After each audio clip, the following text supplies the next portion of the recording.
मैं रामनाथ शमशान घाट में काम करता हूं और आज मैं आपको एक ऐसी अजीबोगरीब घटना सुनाने जा रहा हूं जो मेरी ज़िंदगी का हिस्सा बन गई। ये कहानी मेरे अपनी ज़ुबानी है और विश्वास कीजिए मैंने जो देखा वो सुनने वालों के होश उड़ा देने वाला था। हर दिन की तरह उस शाम भी मैं अपनी ड्यूटी पर गया। शमशान घाट की पुरानी दीवारों पर चांदनी की हल्की सी रोशनी पड़ रही थी और हवा में एक अनजान सी ठंडक थी। कई सालों से इस घाट में काम करते हुए मैंने देखा कि यहाँ कुछ तो ऐसा है जो साधारण नहीं। हालांकि मैंने कभी इसे लेकर किसी से बात नहीं की, लेकिन उस रात की घटनाएं मुझे हमेशा याद रहेंगी। रात के सन्नाटे में जब सारे गांव के लोग अपने घरों में आराम फरमा रहे थे, मैं अपने छोटे से डेरा में बैठा था और घाट की तरफ देख रहा था। उस वक्त अचानक मुझे एक धीमी सी सरसराहट सुनाई दी, मानो कोई धीरे धीरे चल रहा हो। मैंने सोचा शायद हवा के झोंके से पत्ते हिल रहे हैं, परंतु मेरे दिल की धड़कन तेज हो गई थी। उस अंधेरे में हर चीज़ रहस्यमय लग रही थी। मैं घाट पर काम के लिए पहुंचा तो कुछ अजीब सा महसूस हुआ। उस ठंडी सुबह की धूप में भी कुछ सूना सा वातावरण था। मेरे सहकर्मी भी मुंह पर हल्की सी बेचैनी लिए हुए थे। काम करते करते मैंने देखा कि एक बूढ़ी सी महिला घाट के पास खड़ी थी, जिसकी आंखों में गहराई थी, जैसे वो मेरी आत्मा को झांक रही हो। उसने मुझे कुछ कहा, लेकिन उसकी आवाज़ एकदम धुंधली थी, मानो दूर कहीं से आ रही हो। उसकी आंखों में आंसू थे, लेकिन चेहरे पर एक अजीब सी शांति थी। मैंने उससे पूछा, बहन आपको यहाँ क्या हुआ? पर वो बिना कुछ कहे ही चली गई। उस पल से मेरे मन में कई सवाल उठने लगे। क्या वो असली इंसान थी या फिर कोई भूतिया साया? उस दिन के बाद से मुझे घाट के आसपास कुछ भी सामान्य नहीं लगा। एक दिन की बात है जब रात के अंधेरे में मेरी ड्यूटी लग गई थी। उस रात का मौसम बेहद खामोश था। जैसे ही मैं घाट के पास पहुंचा, अचानक मुझे महसूस हुआ कि कोई मेरे पीछे चल रहा है। मैंने मुड़कर देखा तो वहाँ कोई नहीं था, लेकिन मेरी आत्मा को यकीन था कि कोई था। धीरे धीरे मेरे कदमों की आहट के साथ किसी के धीमे धीमे चलने की आवाज़ भी सुनाई दी। मैंने अपने आप से कहा, यह केवल मेरी कल्पना है, कोई नहीं है। परंतु जैसे जैसे रात गहराती गई, आवाज़ें तीखी और अस्पष्ट होने लगी। एक कोने से मुझे एक हल्की सी चमक दिखी, मानो कोई बर्फीली रोशनी झिलमिला रही हो। उस चमक के पास जाने पर मैंने देखा कि एक सफ़ेद परिधान में सजी हुई आकृति खड़ी थी। उसकी आंखों से एक ठंडी सी रोशनी निकल रही थी और वो मुझे घूर रही थी। मेरा मन कांप उठा। उस भूतिया आकृति ने कुछ कहा, रामनाथ तू मेरी मदद कर। मैंने दहशत में पूछा, तुम कौन हो? पर उसकी आवाज़ हवा में घुल जाती हुई प्रतीत हुई। उसने बताया कि वो कभी इस घाट में रहने वाली एक साधुनी थी, जिसकी आत्मा को यहाँ फंस जाना हुआ है। वो बताती रही कि कैसे उसे एक अन्यायपूर्ण मृत्यु का सामना करना पड़ा और अब उसकी आत्मा को शांति नहीं मिल पा रही। उसकी कहानी सुनकर मेरे होश उड़ा देने वाले थे। उसने बताया कि जब वो इस घाट में रहती थी, तब यहाँ के पुजारियों द्वारा उसे झूठे रीति रिवाजों और अंधविश्वासों के कारण अनदेखा कर दिया जाता था। उसके दुखद अनुभव इतने गहरे थे कि उसकी आत्मा को मुक्ति नहीं मिल सकी थी। उसने कहा, मैं यहाँ फंसी हूँ क्योंकि मेरे साथ अन्याय हुआ है। उस रात मैंने महसूस किया कि ये आत्मा मुझसे अपनी कहानी साझा करना चाहती थी। उसने बताया कि कैसे उसके जीवन में कई बार उसे नफरत और अत्याचार का सामना करना पड़ा। उसकी आत्मा को शांति की तलाश में उसने मुझसे आग्रह किया कि मैं उसकी कहानी को बाहर ले जाऊं और लोगों तक उसके दर्द की आवाज़ पहुंचाऊं। वो कहती रही, तुम मेरी ज़ुबानी इस घाट की सच्चाई को दुनिया के सामने ला सकते हो। उसकी आवाज़ में एक अजीब सी भावुकता थी और मेरे मन में एक अनजान सी संवेदना की लहर दौड़ गई। मैंने उसे विश्वास दिलाया कि मैं उसकी कहानी सुनूंगा और लोगों तक पहुँचाऊँगा। उसी रात के बाद से मैंने इस घटना को कभी भुलाया नहीं। लड़ना उस रात के बाद से मेरे दिल में डर के साथ साथ एक कर्तव्य भावना भी जग उठी थी। हर रात जब मैं यहाँ आता था, मुझे उस आत्मा की याद सताती थी। कभी कभी तो मुझे ऐसा महसूस होता कि वो मेरे साथ चल रही है, मेरे हर कदम पर निगाह रख रही है। मैंने महसूस किया कि मेरा काम सिर्फ शवों का अंतिम संस्कार करवाना नहीं है, बल्कि यहाँ छुपी हुई अनगिनत कहानियों का भी हिस्सा बनना है। मैंने अपने कुछ करीबी साथियों से इस घटना के बारे में बात की, परंतु किसी ने भी मेरी बातों पर विश्वास नहीं किया। लोग कहते हैं कि शमशान घाट में कई बार अजीबोगरीब घटनाएं होती हैं, परंतु कोई इसे गंभीरता से नहीं लेता। फिर भी उस रात की घटना ने मेरे जीवन को हमेशा के लिए बदल दिया था। हर रात जब अंधेरा गहराता, मुझे लगता कि वो आत्मा मेरी तरफ देख रही है, मेरे अंदर की पीड़ा और दर्द को समझने की कोशिश कर रही है। के बीच समय के साथ मैंने देखा कि घाट में अजीब घटनाएं होने लगी। कभी कभी जब मैं अकेले काम कर रहा होता तो मुझे लगता कि कोई मेरे पीछे धीरे धीरे चल रहा है। मैं मुड़कर देखता, परंतु कोई दिखाई नहीं देता। एक बार तो मुझे ऐसा भी महसूस हुआ कि एक ठंडी हवा का झोंका मेरे गाल पर चला गया, जबकि आसपास बिल्कुल भी हवा नहीं थी। मैंने अपनी आंखों पर यकीन नहीं किया। क्या ये मेरी कल्पना थी या फिर वास्तव में कुछ अलौकिक हो रहा था? फिर एक रात जब मैं एक शव के अंतिम संस्कार की तैयारी कर रहा था, अचानक मुझे ऐसा लगा कि मेरे चारों ओर अजीब सी परछाइयाँ उभर रही हैं। उन परछाइयों में से एक पर मैंने ध्यान दिया, जो मुझसे कुछ कहना चाह रही थी। उसने धीरे धीरे मेरी ओर बढ़ते हुए कहा, रामनाथ सुन ले, मैं तुम्हें बहुत परेशान कर रही हूँ, पर अब वक्त आ गया है कि मेरी सच्चाई सामने आए। उसकी आवाज़ में दर्द था और मेरे भीतर एक गहरी संवेदना ने उसे समझने की इच्छा जगाई। मैंने उसकी बातों को गंभीरता से लेना शुरू किया और महसूस किया कि शायद मैं ही वो एकमात्र व्यक्ति हूँ जो उसकी कहानी को समझ सकता है। कि उस रात मैंने ठान लिया कि मैं उस आत्मा की सहायता करूंगा। मैंने घाट के पुराने पुजारियों और स्थानीय बुजुर्गों से इसके बारे में पूछताछ की। मुझे बताया गया कि कई साल पहले इस घाट में एक साधुनी को अन्याय हुआ था। उसके परिवार वालों ने उसके खिलाफ कई अफवाहें फैलाई थीं और उसे एक अपवित्र व्यक्ति माना जाता था। उस अन्याय के कारण उसकी आत्मा यहाँ फंस गई और उसे कभी शांति नहीं मिली। मैंने उन बुजुर्गों से सुना कि कैसे उस साधुनी ने अपने जीवन में समाज के खिलाफ लड़ाई लड़ी थी, परंतु अंत में उसे अपमानित कर दिया गया। उसकी आत्मा को सुकून मिल सकता था यदि उसकी सच्चाई को दुनिया के सामने लाया जाता। मेरे मन में ये विचार गूंज उठा कि शायद मैं ही उस आत्मा की मुक्ति का जरिया बन सकता हूँ। अगले कुछ दिनों तक मैंने अपने काम के साथ साथ उस आत्मा की कहानी इकट्ठी करने में जुट गया। हर शाम जब अंधेरा छा जाता, मैं उस आत्मा के दर्शन के लिए घाट के एक कोने में बैठ जाता था। धीरे धीरे उसने मुझे अपना पूरा इतिहास सुनाया।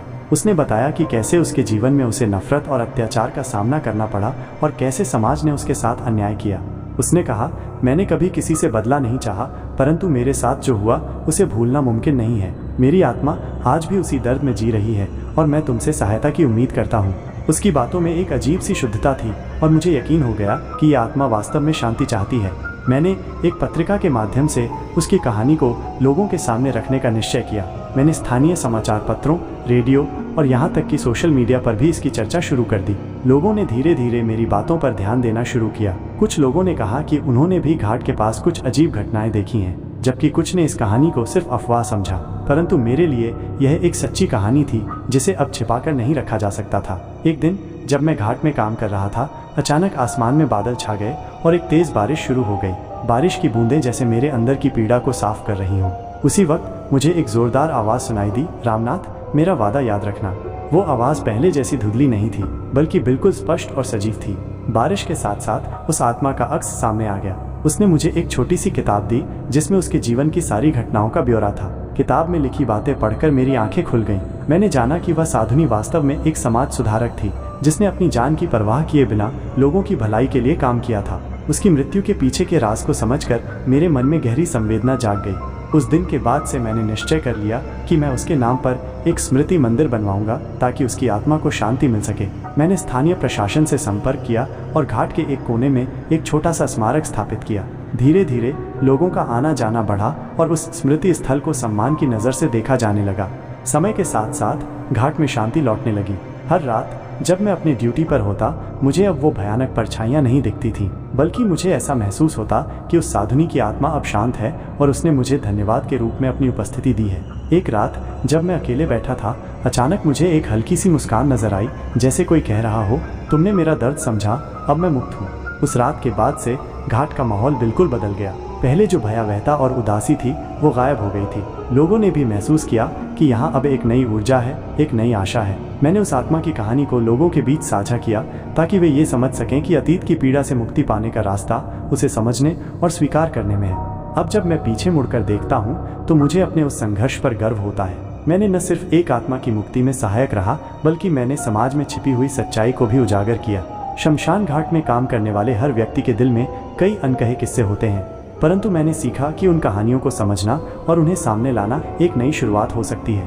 मेरे जीवन में कई बार अंधेरे से लड़ना पड़ा, परंतु अब मुझे यकीन है कि हर अंधेरा एक दिन समाप्त हो जाता है और उसके बाद रोशनी आती है। उस साधुनी की आत्मा ने मुझे ये सिखाया कि सत्य का सामना करना चाहिए, चाहे वो कितना भी दर्दनाक क्यों न हो। आज भी जब मैं घाट में काम करता हूँ तो मुझे याद आता है कि उस अजीब रात में मेरे साथ क्या हुआ था। उस आत्मा की कहानियाँ अब मेरे दिल में बसी हुई हैं और मैं हर दिन उनके वादों को याद करते हुए अपने काम में लग जाता हूँ। मेरा मानना है कि हर आत्मा की कहानी महत्वपूर्ण होती है और हमें उनके दर्द और पीड़ा को समझने की कोशिश करनी चाहिए।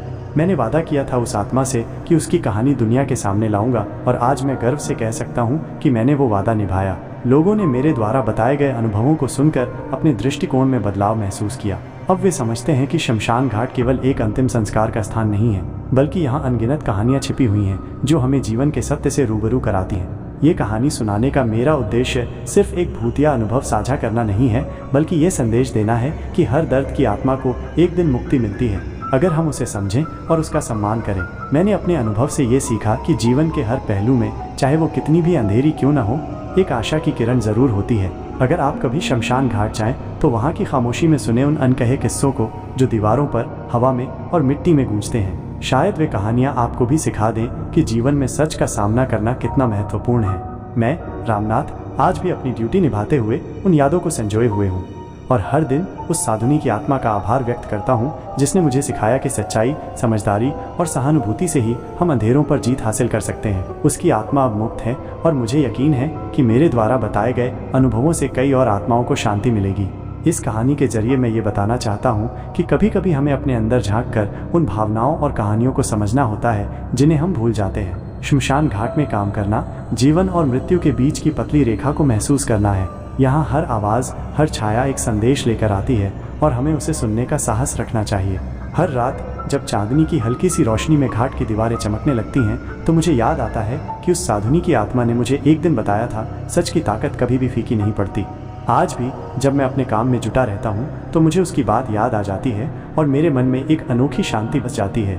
इस भूतिया कहानी के माध्यम से मैंने आपको अपने दिल के करीब की वो अनकही बातें बताने की कोशिश की है जो शमशान घाट की सिसकी सी हवा में गूंजती हैं। मेरे अनुभव ने मुझे ये सिखाया है कि जीवन में कभी कभी हमें अपने अंदर की आवाज़ सुननी चाहिए, चाहे वो कितनी भी डरावनी क्यों न लगे। वो आवाज़ हमें बताती है कि हर दर्द की आत्मा को मुक्ति मिलेगी यदि हम उसे समझें और उसका सम्मान करें।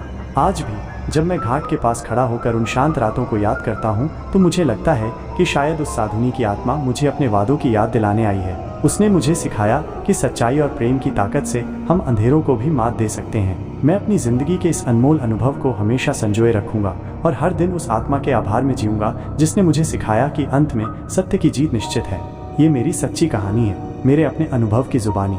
शमशान घाट के उन अंधेरे कोनों से जहाँ हर आत्मा की कहानी छुपी हुई है, मैंने एक सीख ली है कि जीवन और मृत्यु का ये चक्र चाहे कितना भी रहस्यमय क्यों न हो, अंततः प्रेम, सत्य और मुक्ति की ओर अग्रसर है। भारत की मिट्टी की गंध, घाट की ठंडी हवा और चांदनी रात की वो मंद रोशनी सब मुझे उस साधुनी की याद दिलाती है जिसने मुझे बताया कि हर आत्मा का दर्द सुनने लायक होता है। मेरे अनुभव से मुझे ये एहसास हुआ कि हम सभी को अपने अंदर की उन अनकही कहानियों को समझने की ज़रूरत है क्योंकि वही कहानियाँ हमें इंसानियत का असली सार बताती हैं। और अंत में मैं यही कहना चाहता हूँ, जो भी इस कहानी को पढ़े वो ये समझे कि शमशान घाट में हर रात एक नई कहानी, एक नया अनुभव छुपा होता है। उन कहानियों को सुनकर हमें अपने अतीत से सीख लेकर भविष्य की ओर बढ़ना चाहिए। यही मेरे जीवन का संदेश है, यही उस साधुनी की आत्मा का अंतिम वचन है जो मुझे हमेशा याद रहेगा। भारत की इस धरती पर जहाँ जीवन और मृत्यु का सिलसिला अनंत है, मैं हमेशा इस विश्वास के साथ जीऊँगा कि सच्चाई की राह में चलने वाला हर इंसान अंततः मुक्ति और शांति प्राप्त करता है। मेरे अनुभव की ये कहानी आपको भी इस बात की प्रेरणा दे कि अपने अंदर की सच्चाई को पहचानें, अपने दर्द की आत्माओं को सुने और अंत में सत्य की जीत का जश्न मनाएं। मेरी कहानी है मेरे अनुभव की ज़ुबानी जो शमशान घाट के उन अजीब भूतिया रातों से निकल कर आई है और जो आज भी मेरे दिल में जीवित है। हम जल्द ही एक और रोचक वीडियो लेकर आ रहे हैं, इसलिए हमारे चैनल को सब्सक्राइब करना न भूलें।